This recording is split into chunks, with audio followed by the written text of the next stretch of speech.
Welcome to Everlasting Jazz here on Pure Jazz Radio with your host John Kruger, and Everlasting Jazz is brought to you from the Netherlands.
Today, my guest is one of the leading musicians from the Nordics, violinist, composer and arranger Terese Lien Evenstad. And I'm talking with Terese about the new album of the Terese Lien Evenstad Quintet. And the album is called Phoenix, which will be released on March 26. Terese, welcome to Everlasting Jazz. It's so great to have you on the show. Thank you so much. You're welcome. Terese, my first question. You did start at the age of 7 Yes. with a classical education. And is this something your parents thought that was suitable for you, or was it your own choice?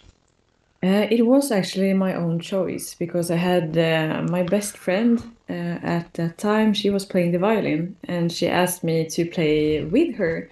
So then I went home and asked my parents if I could start playing the violin. So it was actually because of my friend.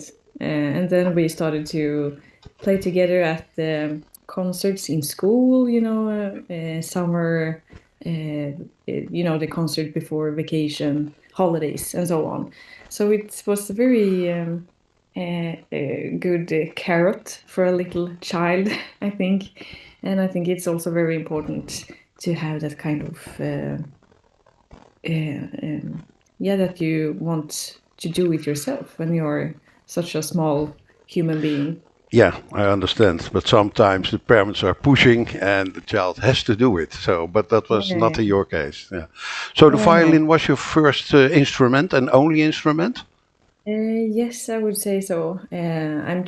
I'm using my voice and piano when I'm composing or experimenting, trying to compose, but no other instruments. Okay. And are you coming from a musical family? Yeah, I would say so. My dad is a drummer, jazz drummer, um, but he's not kind of living on it. But my mom is not musician, but she was very creative, and in colors and textures and sewing and so on. And I also have a grandfather that I never met because he died when my mother was young, but he was actually playing the violin. and I also still have his violin. So And, yes, kind of, it is in the genes.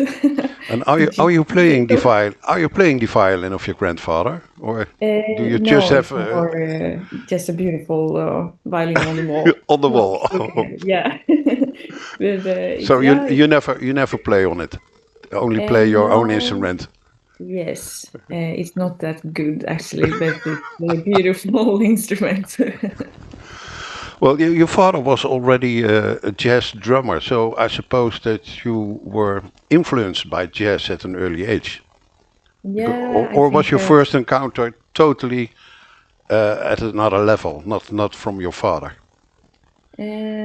Yeah, well, I think the first time when I found jazz, when I found it interesting, because I've always been listening to it at home because of my father. But it was when I was going on when I was 18, studying at the high school, you say so, gymnasium. And also another friend who was playing the bass asked me if I wanted to join him on a course, do you say so, in improvisation and jazz for beginners. And I was interested, so I joined him, and it was at that weekend I really found the fun in music, to the possibilities to express whatever in improvisation. It was so exciting. So It, that was the thing that hooked me when it yeah, comes to jazz. yeah, yeah. And who are you admiring in jazz? Who are your great examples in jazz music? Yeah, well, of course, it's I think a lot, but just name a yeah, few. it's a lot. I have been listening a lot to actually, Sonny Rollins and Ella Fitzgerald, but a lot of the jazz giants, of course. But in jazz violin, I have some favorites, and then it's the Norwegian violinist player called Ola Kvernberg. It is the French jazz violinist Didier Lockwood, and also Fiona Monbet and Eva Slongo, Aurélien Trigot. It's a lot of jazz violinists from France, of course. I think It's because always I hard sprung up in it. it's always hard Yeah. to name just a few, but Yeah. I think there must be some persons who have influenced you in playing your music, and that's Yeah. exactly the jazz violinist you mentioned. Yeah, definitely. Let's play one tune of your new album Phoenix first, and I've chosen The Godmother. So we're gonna listen to that.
Yeah, that was the Godmother from the Terese Lien Evenstad Quintet from her latest album Phoenix, and that will be released on March 26.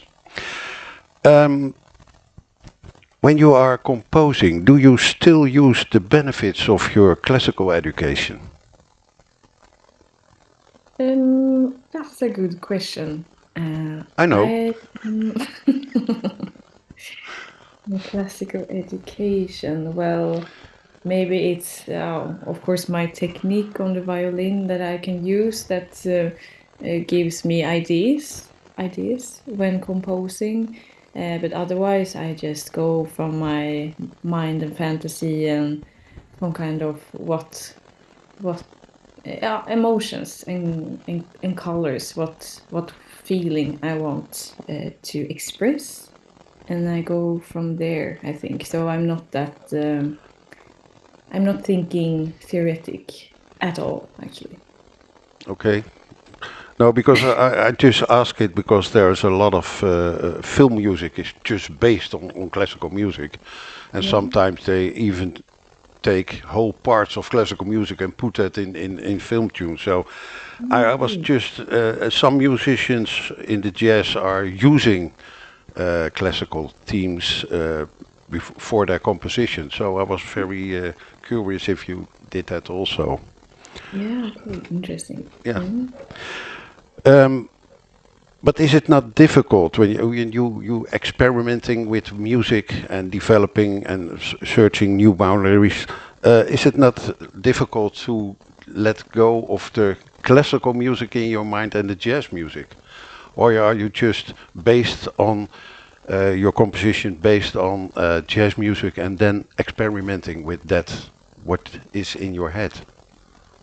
Yeah, it's rather the last one, experimenting with what's inside my head.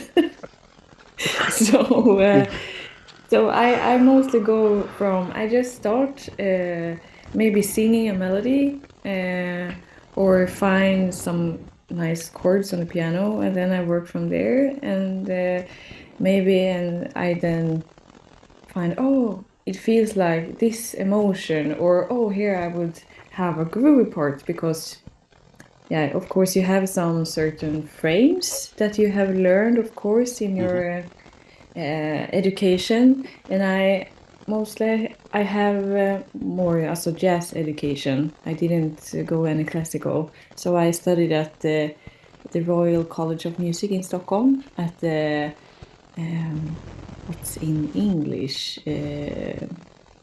candidate, also Candidate, the yeah, yeah, yeah. yeah a program for jazz musicians. Hmm. So of course I have some frames and ways to work through that I got from the education, but it's mostly experimenting and trying out uh, what tones I want to use and how it works with chords and how I will develop kind of a story uh, to make it maybe it feels like a beautiful story that has to develop, or maybe it's more a fun groovy thing that I know this will be super fun to play. So it's a lot of different channels Yeah, going in I when understand. Yeah. I'm making music. Yeah. You have a lot of projects in which you are involved, but with your quintet, is the main focus always on experimenting? Or do you say, well, it's not only experimenting, but we also use jazz tunes and take it from there? Do you mean standards? Well, a part of standards. Influences that you think, oh, that's a nice tune, I can develop something else about from that. Or you say, no, with the quintet, this is just we composed at it in an experimenting way.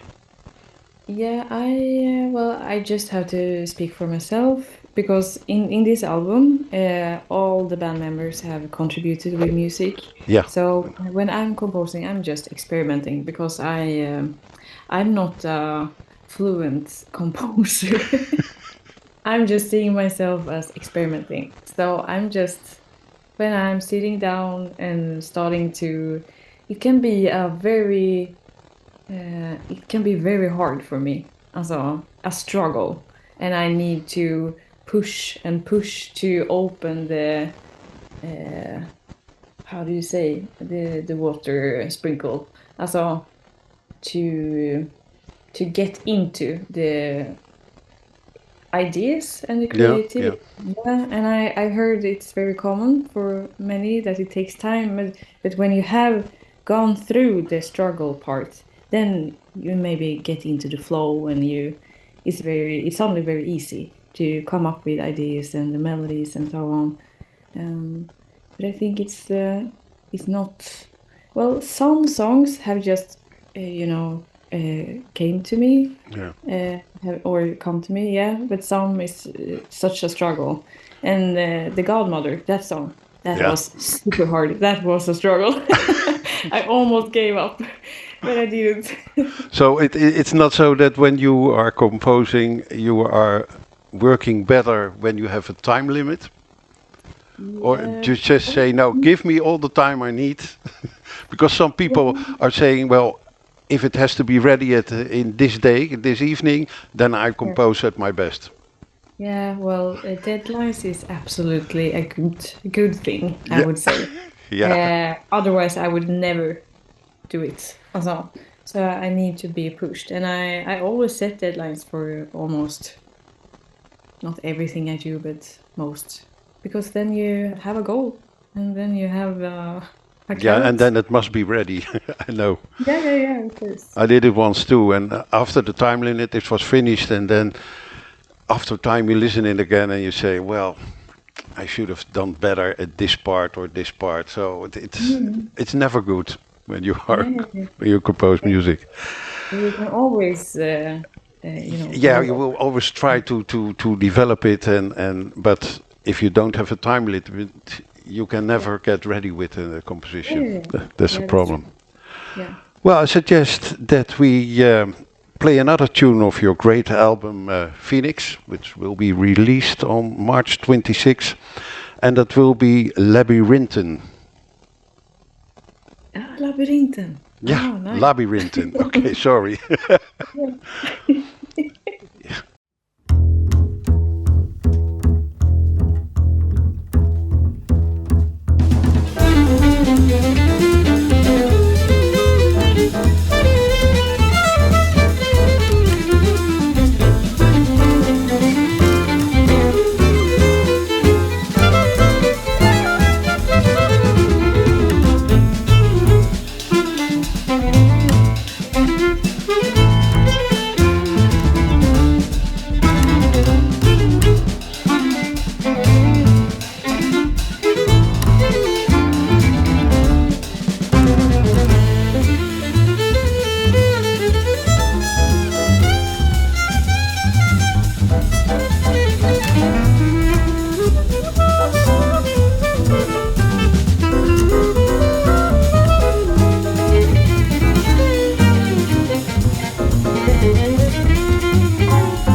That was the track from the new album Phoenix, Labyrinten, from the Terese Lien Evenstad Quintet. Terese, you graduated from the Royal College of Music in Stockholm in 2016. And in 2018 already, you were the winner of the Louis Armstrong Scholarship. How was it to win that prize only 2 years after your graduation? Yeah, I was super honored to get the prize, of course, and the motivation that they wanted to give it to a jazz violinist. So that was super fun. I'm super happy about it. Yeah. So they especially were looking for a jazz violinist to give the prize to. No, I think it was very open to any Yeah. kind of instrumentalist. So, but I just, I mean, was performing a lot on jazz clubs around in Sweden, and I think I was heard in different constellations. So, and yeah, I think that's why. And they say in the motivation you gave the violin a new face in jazz. But was the prize only meant for the Nordic region, or was it worldwide? No, it was in Sweden. Sweden, pure for yeah, okay. Yeah. Yeah.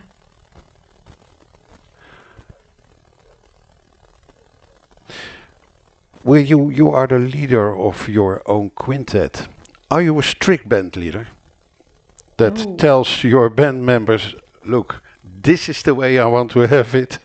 Or do they have their own input in the total of the quintet? No, Yeah. I'm always curious. I always ask this question because, you know, James Brown was saying you are fine because you didn't play a D, but you played a D minor. You were 5 minutes late, and then he finds all the band members. So I'm very curious. What is your role as a band leader? Yeah, thank you for that question. I think it's very important to talk about. I love that question. Well, I can start to say that my approach Yeah. to our music is like a conversation. So every band member's voice matters, and I really want the voices to be heard. So I think that's the foundation. So I'm not strict. I really want everyone to be heard and have space for solos and improvisation, and that we discuss what we want to do, how we want it to sound. But we are actually not deciding that much. We are just letting it be open and free, and more having the attitude like, yeah, we'll see what happens. Let's play. So the composition is a foundation, but the real focus is on interaction.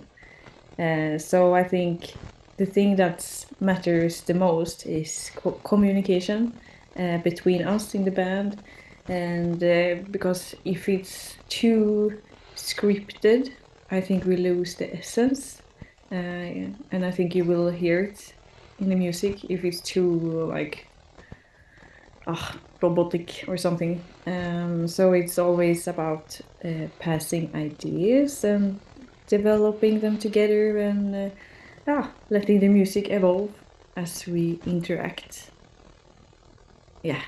Yeah. and and when you are doing a concert, you play the tunes of course, the latest album, also from other albums. But how many room is there for improvisation? I mean, when you play a tune, it's your turn for your solo, and let's say it is 8 bars, 16 bars normally, but you are such in the mood that you say, okay, I cue and I do another 8, 16 bars. Is that possible, or do you say no? It is really. This is the tune, these are the solos, and that's it. We're not using any extra solos or extra improvisation during the concert. No. So I would say we never decide the length of the solo, so it's always open. We usually have 2 or 3 solos on each song, and some songs happens to be some certain persons always have a solo on a certain song, but that can also be, it changes from concert to concert. So you don't get too comfortable. So there are no surprises that someone is thinking, well, I think it was my turn for a solo, but she is taking it over from me. Yeah, but that's okay. So I've always said that, do you want to play a solo? Just do it. Because the band and the band members are very, how do you say, so kind persons. And it's no divas that I'm working with. So everyone are getting the space and so on. So it's very easy to work with. And we are, just we will just push each other up, Yeah, kind of. yeah. So we don't decide much. It's very open. Okay, okay. Well, go back in time. When you did your very first concert, first time you were on stage, how was that for you? Were you nervous or did you think, well, it's a normal place for me to be? I think I was maybe 8 years old when it was my first time. I think I was super nervous. Yeah, I have a lot of memories being very nervous when I was younger. But in my 20s, mid 20s, I think it became much better. And now I'm not nervous at all. So, yeah, maybe my first jazz performance when I was 18, 19. And that was scary. I remember. But it went well. I don't know. You I don't hope know so. anymore. I hope so. You never know, but I think it doesn't matter. The best thing is that I just did it and got through performing. I think mm, how do you say? I think all the beginners, they have a lot of courage, Yeah, just throwing themselves out in improvisation. So it's just a win just to do that. yeah. Yeah. Yeah, and I ask it because I know there is someone in the Netherlands who is performing, Mhm. and every time he has to perform, he is dead sick before the performance. Really has to throw up and do everything what is wrong. But as soon as Oh, he enters the stage, it's over. yeah. Okay. So it's weird, but it is he's already old, but he still has Oh, it, you know. So oh, that that sounds very hard. Very tough. yeah, Wow. yeah. But as But that, soon as he reaches the stage, there's nothing wrong. Everything is fine. But oh, in okay. in advance to a concert is terrible. But Okay. Uh, let's it's listen tough. to another music from your great album. And I've chosen Farmen. Oh, Is there a okay. specific story about that tune? Yeah, I have asked the piano player Yeah. because he's the composer of the song. Um, and he's a bit, maybe it's a secret. I don't know, but he didn't want to tell that much. But I think as all the band members got, we talked about the vision of the album before we were making it, about the bird phoenix. It's about moving forward, about rising from the ashes and becoming stronger Hmm. through the process. And when I was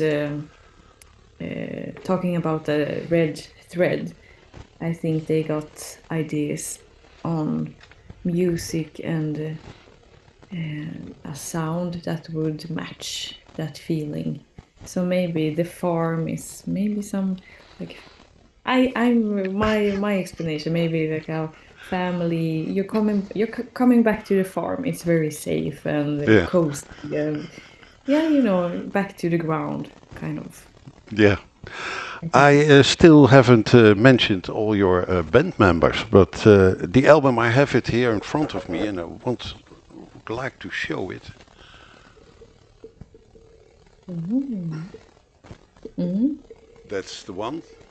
Yes, yes. I'm very happy about the photo. Yeah, well, I have to say it's a great album, and I just want to mention the lineup of the quintet because that's important, of course. It's not only you on violin, and I hope that I pronounce everything right. Otherwise, you can correct me. Fabian Kallerdahl on piano, Arvid Jullander on bass, Johan Birgenius on drums, and Alexander Ivarsson on clarinet. Yeah, that's Yeah, great. I did a good job. Yeah, Thank yeah, you, thank you. So we listen now to the tune Farmen.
And that was the Terese Lien Evenstad Quintet with Farmen from the new album Phoenix. You have a lot of projects going on. We mentioned it earlier. Which project is the main focus at the moment? It's Well, an the open main door. It's an open door question, of course. well, the main focus is this quintet. Quintet, yeah. And it has been the last year to just compose and be done, finished with all the music, and we were recording this summer and also having the photo shoots, and I was also very pregnant at that time. So that was also an extra level uh, of work, you can say, yeah. And just been working with the PR part, yeah, the last time I think. So absolutely, focus is on this band, but I'm also having a trio with the all-in trio. There we are playing traditional jazz but with also open mindset. I'm working with different constellations, but also with a poet, and we have a duo making improvised shows together when I'm also actually acting a bit. You're an actor. Oh, Well, just improvising. Yeah, that's a great project, I must say, but also the most scary thing I've ever done. But it's yeah. very, It must be I'm really very enjoying hard it. to improvise. So, but it's such a good challenge, and it puts me out of my comfort zone, and but I'm doing it in a very safe way because I have a lot of trust in Emma, and she is so great, and she's always taking care of us and the situation, so that will also help me to be even more experimenting and letting out the free expression of whatever comes. And we are, yeah, well, it's like a conversation. You have So, to so have, if uh, let's say if you do it 7 nights in a row, then the conversation will be totally different every night. yeah, yes, Yeah. it will be totally So you different. never will know what will come.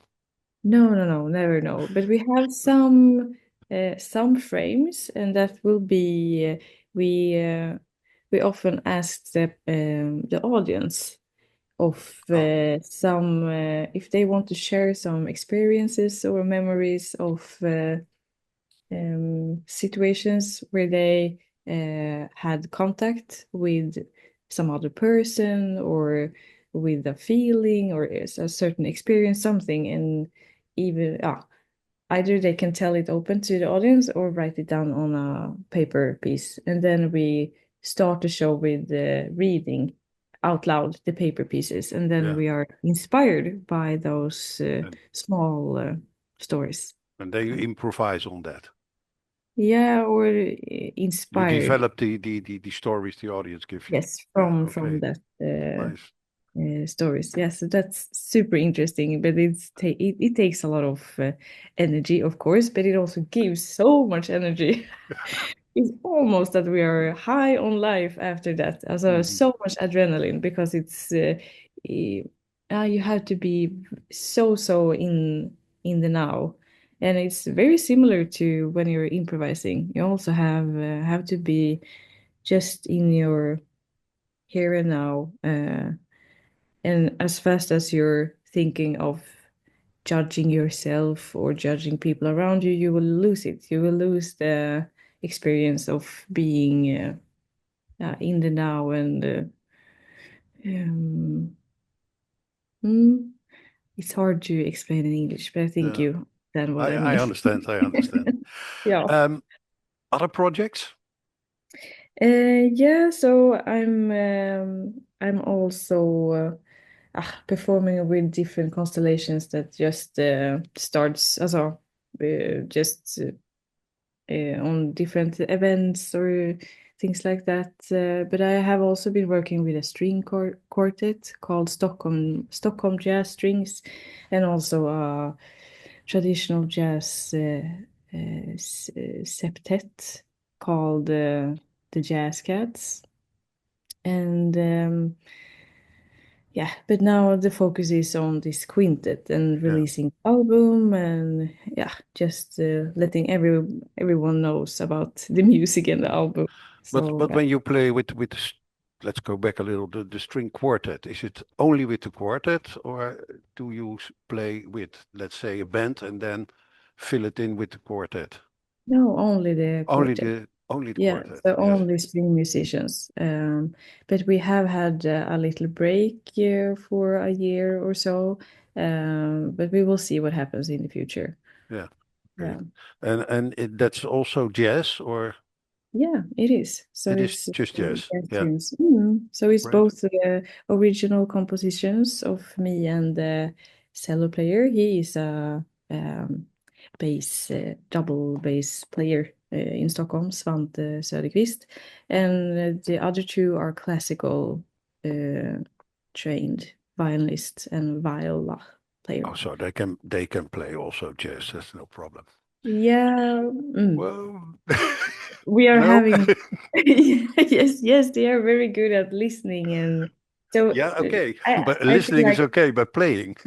yeah, but I think that's also good because every rehearsal we have had have been like a workshop, like how to do this, how to Oh, express okay. this, Yeah. how to think rhythmic and so on.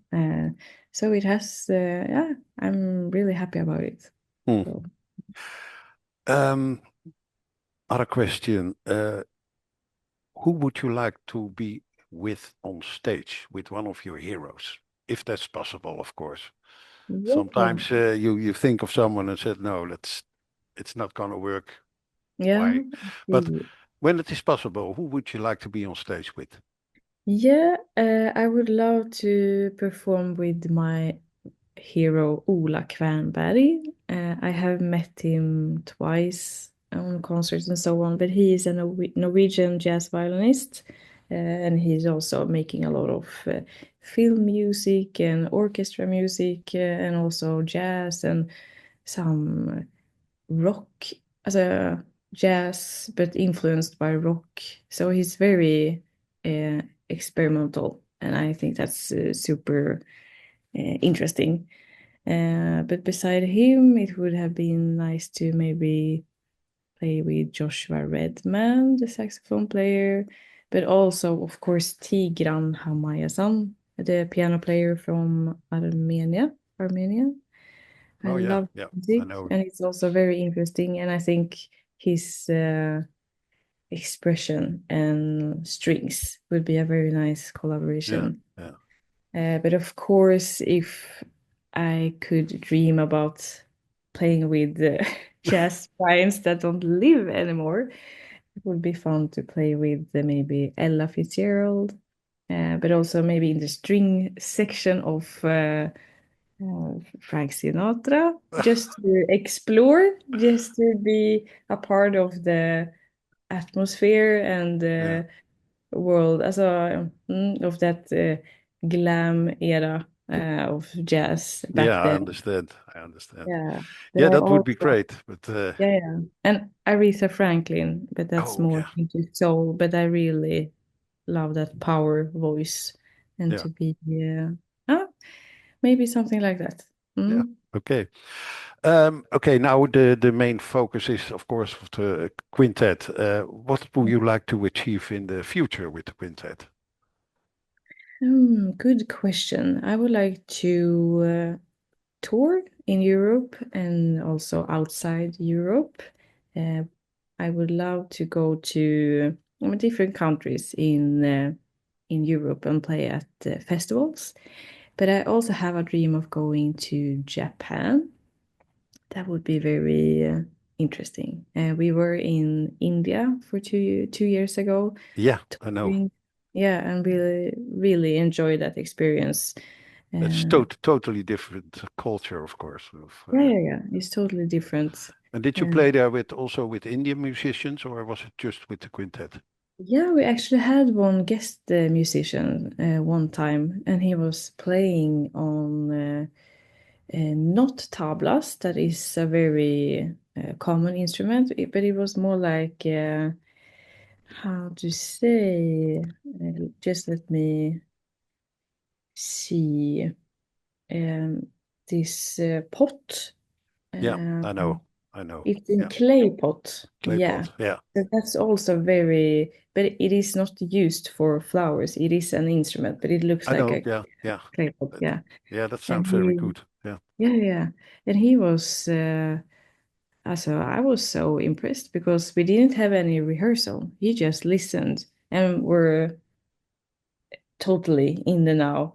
And I was just looking at him when we had some breaks in the music, and he just stopped playing and then started. So it was such a joyful experience. Yeah. It was Yeah, amazing. wonderful. Yeah, and he was so talented and super good Yeah, to. they are. They are. And I know it is very great to hear the other influences from around the world, and that Mhm. makes a very fine combination sometimes. Yeah. Mm. Yeah. That was Well, great. we are yeah, we are through the interview, and I would like to thank you very much for your time and for answering all the questions. And of course, a lot of luck with the quintet. And now I'm gonna try to say, because I want to play one more tune. I know I can do it right, but I just try it. Morgonljus. Yeah, that's great. Thank you so much, John. Oh, thank you so Thank much. you. Well, yeah, thank you so much, and very good luck in the future.